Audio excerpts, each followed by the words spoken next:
ہو، وہ تندرست ہو، وہ مخملوں کے بستر پر سونے والا ہو یا چٹائی فٹ پاتھ پر سونے والا ہو، پر ایمان شرط ہے، پر ایمان شرط ہے، پر ایمان شرط ہے، پر ایمان شرط ہے، بشرطی کہ وہ مسلمان ہو۔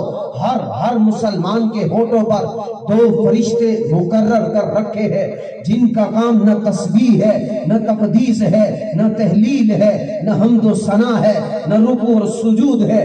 میرے ہونٹوں پر بھی دو فرشتے مقرر ہیں، آپ کے ہونٹوں پر بھی دو فرشتے مقرر ہیں، اس وقت بھی موجود ہے، اس لیے کہ یہ فرمان میرا نہیں ہے، کائنات کے پیغمبر سرکار دو عالم رحمت عالم سید الکونین حضرت محمد صلی اللہ تعالی علیہ وسلم کا ہے۔ ہر مسلمانوں کے ہونٹوں پر دو فرشتے مقرر ہیں، اس وقت میرے ہونٹوں پر بھی مقرر ہے، آپ کے ہونٹوں پر بھی مقرر ہے۔ اللہ ان کا کام کیا ہے؟ نہ تسبیح ہے، نہ تقدیس ہے، نہ تحلیل ہے، نہ حمد و ثنا ہے، نہ رکوع اور سجود ہے۔ اللہ ان دو فرشتوں کی ڈیوٹی کیا ہے؟ ان کا کام کیا ہے؟ میرے نبی نے فرمایا، او سنو سنو سنو، میرے نبی نے فرمایا ان دو فرشتوں کی ڈیوٹی یہ ہے، ان دو فرشتوں کا کام یہ ہے، جب ہونٹوں سے درود نکلے گنبد خضرا پر پہنچا۔ اونچا کہو سبحان اللہ۔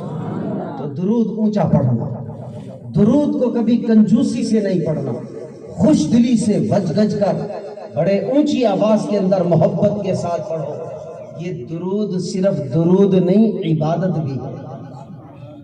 اگر کسی کی یہ خواہش ہو کہ اللہ مجھے رحمت میں ڈھانپ لے، اللہ مجھے رحمت میں ڈھانپ لے، اللہ مجھے رحمت میں ڈھانپ لے، تو میرے نبی نے فرمایا من صلی علیہ واحدہ، تو مجھ پر درود ایک بار پڑھے گا، 10 بار اللہ رحمتوں میں تجھے ڈھانپ لے گا۔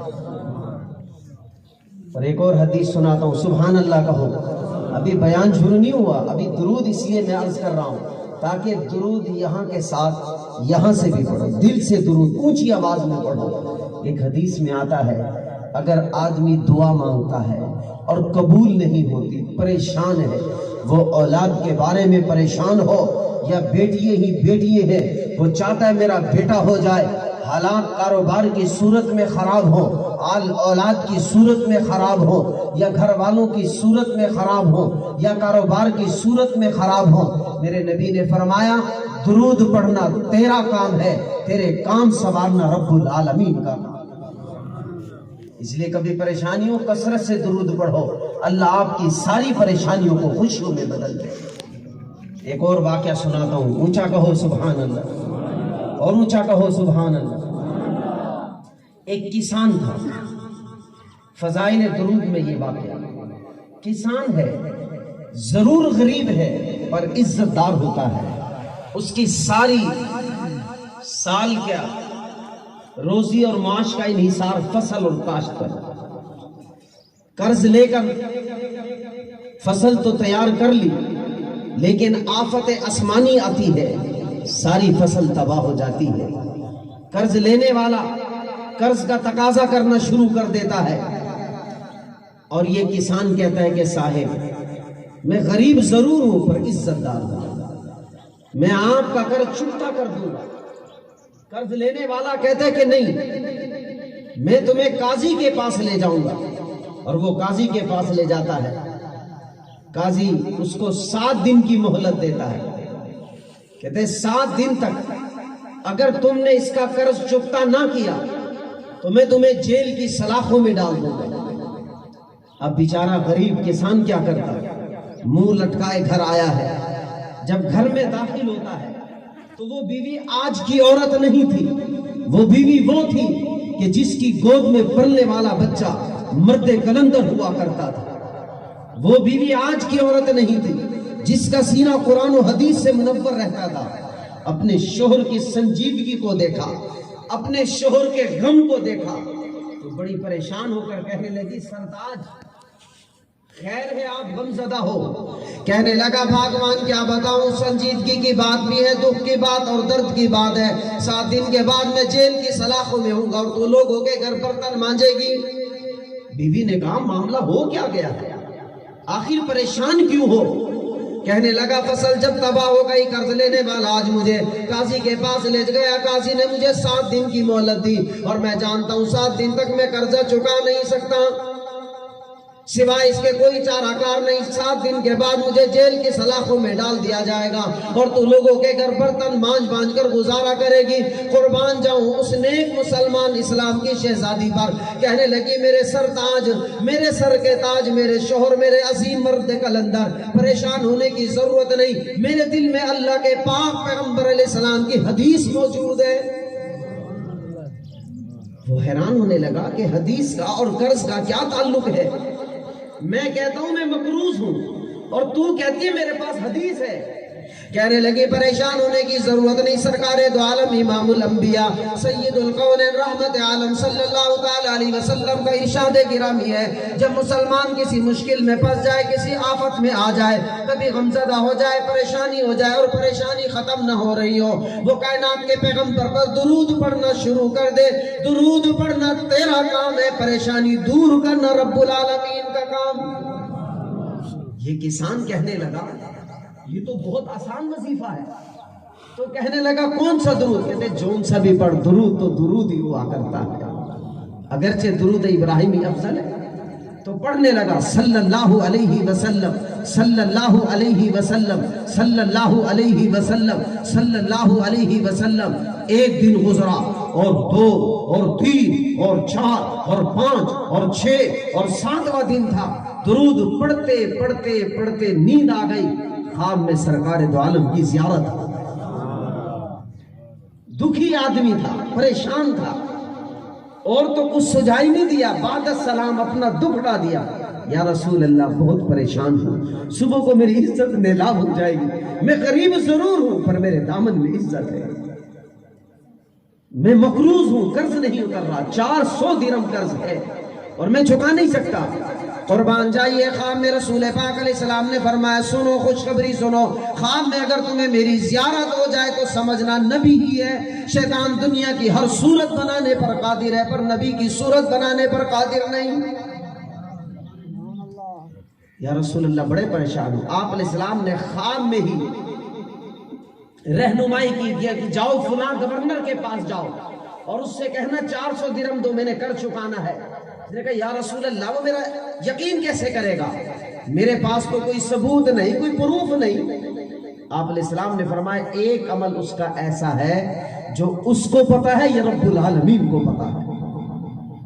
اور جمعرات کو ہمارے آج یہ حدیث میں آتا ہے، آپ کو میں جتنی بات عرض کروں گا اتھینٹک، اور انشاءاللہ مولانا الیاس صاحب دامت برکاتہم العالیہ ہمارے انتہائی تلمیذ رشید، بہت زیادہ ذہین ذی استعداد ہیں، قابل فخر شاگردوں میں سے، اللہ آپ لوگوں کو بھی جزائے خیر عطا فرمائے۔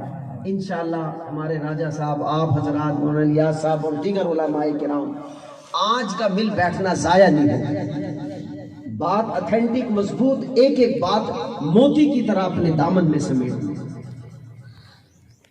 کائنات کے پیغمبر سرکار دو عالم صلی اللہ علیہ وسلم نے فرمایا جب کبھی میں تمہیں خواب میں نظر آؤں تو خوش ہو جانا، خواب میں ہی ہوں، شیطان میری صورت بنانے پر قادر ہی نہیں۔ تو آپ علیہ السلام نے فرمایا ایک عمل ایسا ہے جو اس کو پتا ہے، یہ رب العالمین کو پتا ہے۔ اب جو کہ جمعرات کو آج ہمارے سارے ہفتے کے اعمال نبی علیہ السلام پر پیش کیے جائیں گے، یا رسول اللہ آپ کا یہ امتی شراب پیتا ہے، آپ کا یہ امتی سجدے کرتا ہے، آپ کا یہ امتی زنا کرتا ہے، آپ کا یہ امتی نکاح کرتا ہے، آپ کا یہ امتی حلال کھاتا ہے، آپ کا یہ امتی حرام کھاتا ہے، آپ کا یہ امتی آپ کی سنتوں کو ڈھونڈ ڈھونڈ کر عمل کرتا ہے اور یہ امتی سنتوں کو توڑتا رہتا ہے۔ لیکن درود وہ عمل ہے منہ سے نکلا، جمعرات کا انتظار نہیں ہے۔ ابھی میں نے آپ کو گلدستہ تفسیر کا حوالہ دیا ہے، آپ کو ریفرنس حوالہ دے رہا ہوں، منہ سے درود نکلتا ہے، ادھر فرشتے لے کر گنبد خضرا پر پہنچا۔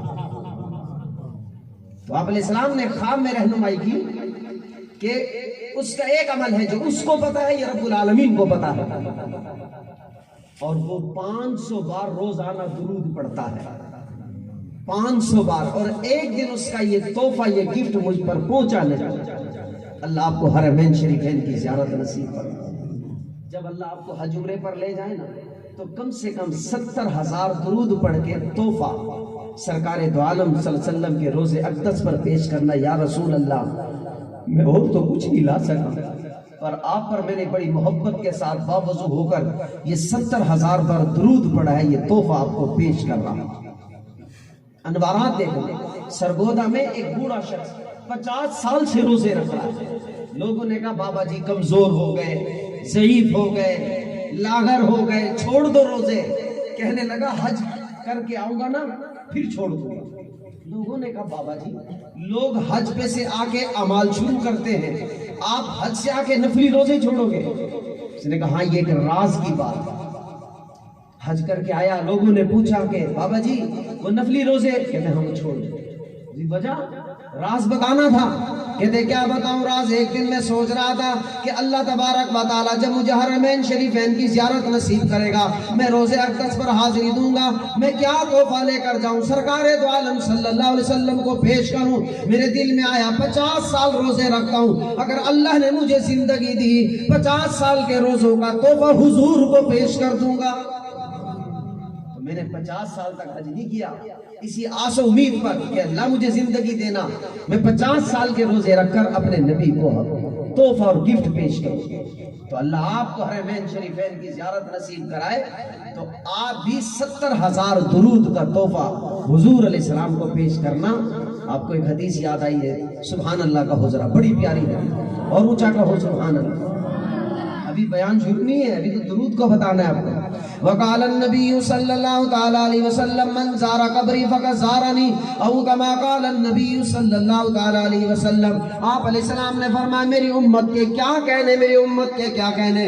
اگر میرا زمانہ نہیں پایا, مجھ پر قرآن اترتا نہیں دیکھا, میرے شہر نہیں آیا, میری صورت کی زیارت نہ کی, لیکن جو میرے دنیا سے رحلت کرنے کے بعد, دنیا سے پردہ کرنے کے بعد جو میری قبر کی زیارت کرے گا ثواب میری زیارت کے برابر ہوگا. جو آپ علیہ السلام کی قبر اطہر کی زیارت کرے گا, آپ نے فرمایا گویا میری زیارت کی. تو آپ علیہ السلام نے فرمایا ایک عمل اس کا ہے جو کسی کو نہیں پتا, وہ 500 بار درود کا تحفہ دیتا ہے, ایک دن اس کا یہ تحفہ مجھ پر پہنچا دے. اور پھر فرمایا کہ میرا سلام بھی دے. آنکھ کھل گئی, چہرہ بڑا خوش تر و تازہ. بیوی نے کہا سرتاج غم کہاں گئے, پریشانیاں کہاں گئی؟ بڑا تر و تازہ چہرہ, بڑا خوشنما چہرہ, آج تو بھولے نہیں سمارے. کہنے لگا بات مان تیری عظمت کو سلام پیش کروں, کیا وظیفہ بتایا, کیا وظیفہ بتایا, کیا وظیفہ بتایا, قرض تو انشاءاللہ ضرور اترے گا. ساری زندگی کی تیری نہ خواہش بھی پوری ہو گئی, نبی کی زیارت بھی ہو گئی. اور تیاری باندھی, گورنر کے پاس گئے اور کہا سلام کے بعد 400 درہم تو میں نے قرض چکانا ہے اور مجھے ایسے سے خواب آیا. تو قاضی اس نے, گورنر نے کہا تمہارے پاس کوئی ثبوت کوئی ہے پروف؟ اس نے کہا ہاں, تم روزانہ 500 بار درود پڑھتے ہو اور فلاں دن تم نے درود نہیں پڑھا. ٹھٹک گیا, وہی رکا, واللہ قد صدقتا, واللہ قد صدقتا, واللہ قد صدقتا, قسم بخدا تو نے سچ کہا اور تو نے سچ کہا اور تو نے سچ کہا. جلدی سے 400 درہم نکالے اور فرمایا اور کچھ؟ کہتے حضور علیہ السلام نے تمہیں سلام بھی کیا. ہاتھوں کو لیا, چومنے لگا, 400 درہم اور دیا. پھر جانے لگا, کہتے ایک دفعہ اور خواب سنا, ایک دفعہ اور خواب سنا, پھر 400 درہم دیے, 1200 درہم لائے. قاضی نے جب کہا کہ قرض اتارو, جلدی سے 400 درہم نکالے, میز پر رکھ دی. قاضی نے کہا تم تو مفلس تھے, غریب تھے, تم نے کہیں نقب لگائی, چوری کی ہے. پھر عزت دار کسان کی عزت جاتی نظر آئی تو فوراً کہنے لگے قاضی صاحب غریب ہوں, عزت دار ہوں, پر چور نہیں ہوں. لیکن جب بات ثبوت کے ساتھ پیش نہ کر سکے پھر سارا ماجرا سنایا. جب قاضی کی طرف دیکھا, قاضی رو رہا تھا اور 400 درہم نکال کر کہا لو میاں لو 400 درہم میں تمہیں تحفہ دے رہا ہوں. قرض لینے والا کھڑا ہے, کہتے گورنر نے کی کما سکتا ہے, قاضی نے کی کما سکتا ہے, میں کیوں نہ کماؤں؟ لو میاں میں نے اپنا قرضہ بھی معاف کر دیا. یہ ہے درود کی برکات. اسی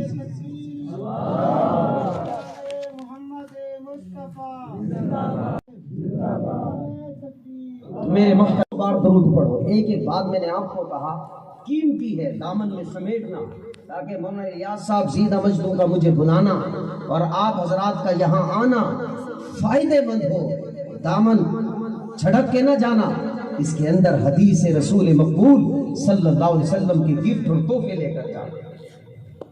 اگر آپ چاہتے ہو کہ ہمارے سر سے پریشانیاں دور ہو جائیں، اگر آپ چاہتے ہو میری زندگی سے غم دور ہو جائیں، اگر آپ چاہتے ہو میرے مصیبتیں تکلیفیں دور ہو جائیں، تو پھر درود پڑھنا تمہارا کام ہے، مشکلات کو دور کرنا رب العالمین کا کام ہے، اور مشکل نہیں ہے، آپ تجربہ کرنا۔ صلی اللہ علیہ وسلم، صلی اللہ علیہ وسلم، صلی اللہ علیہ وسلم۔ پریشانیاں تو آئیں گی پر آپ پر اثر انداز نہیں ہوگی۔ جس دل میں درود کا نور بھرا ہوا ہو اس دل میں پریشانیاں اور مصیبتیں آئی نہیں سکتی۔ اس لیے محبت کے ساتھ درود پڑھو۔ بیان تو اب شروع کریں گے مولانا نماز۔ على إبراهيم وعلى آل إبراهيم إنك حميد مجيد اللهم بارك على محمد وعلى آل محمد كما باركت على إبراهيم وعلى آل إبراهيم إنك حميد مجيد۔ پڑھتا ہے آپ علیہ السلام کتنی محبت کرتے ہیں، آپ کی سوچ بھی نہیں ہے۔ جب آپ پانی کا گلاس نوش کرتے آپ آدھا گلاس پیتے آدھا چھوڑ دیتے، صحابہ کو دیتے، اور صحابہ میں چھینا جھپٹی ہوتی یمین شمال، یہ کہتا میں، کہتا میں، تاکہ نبی کا جھوٹا جائے گا، ہمارا دل منور ہو جائے گا، جہنم کی آگ حرام ہوگی۔ ایک دن آپ نے آدھا گلاس پانی کا پیا اور آدھا کسی کو دیا نہیں، آپ بغور ایک گہری سوچ میں چلے گئے، تفکر میں چلے گئے۔ صحابہ پریشان کہ شاید ہم سے گستاخی ہو گئی، بے ادبی ہو گئی، اور آپ اپنے مسند شریف سے خرامہ خرامہ اٹھتے ہیں اور اپنا جھوٹا مبارک آب زمزم میں ڈالتے ہیں۔ آب زمزم کے کنویں میں جب جھوٹا ڈلتا ہے تو صحابہ پریشان۔ ایک نے کہا یا رسول اللہ کوئی گستاخی ہو گئی، کوئی بے ادبی ہو گئی، آج ہمیں اپنے جھوٹے مبارک سے فیض یاب نہیں کیا۔ سرکار دو عالم صلی اللہ تعالی علیہ وسلم نے فرمایا یا معاشر الصحابہ، اے صحابہ کی جماعت، تم تو روز میرا جھوٹا پیتے ہو، تم نے اترتا قرآن دیکھا، تم نے میری چال ڈال کو دیکھا، میری تہذیب و تمدن کو دیکھا، میرے چھوٹے اور بڑوں کے ملن ساری کو دیکھا، لیکن جو میرے بعد آنے والے قیامت تک میرے امتی ہے، جو قرآن اترتا نہیں دیکھیں گے پھر بھی نبی کہیں گے، جو میری چال ڈھال کو نہیں دیکھیں گے پھر بھی نبی کہیں گے، جو میری گفتار کو نہیں دیکھیں گے پھر بھی نبی کہیں گے، جو میری تہذیب و تمدن کو آنکھوں سے نہیں دیکھیں گے پر آنکھوں سے زیادہ دیکھنے والے کی طرح یقین کریں گے۔ آج میرا دل چاہ رہا تھا کہ آب زمزم کے کنویں میں اپنا جھوٹا ڈال دوں تاکہ قیامت کے سورج نکلنے تک جو میرا امتی آب زمزم پیے گا نبی کا جھوٹا بھی۔ تو میرے محترم بھائیوں، کم سے کم 300 بار درود پڑھو گے نا جی صلی اللہ علیہ وسلم، جب یاد آ جائے شروع ہو جاؤ، جب یاد آ جائے شروع ہو جاؤ۔ سرکار دو عالم صلی اللہ علیہ وسلم کی شانیں 1.25 لاکھ سے زیادہ شانیں ہیں، 1.25 لاکھ سے زیادہ، اور آپ کو کیا بتائیں حضور علیہ السلام کی ایسی شانیں ہیں کہ آپ کی شانیں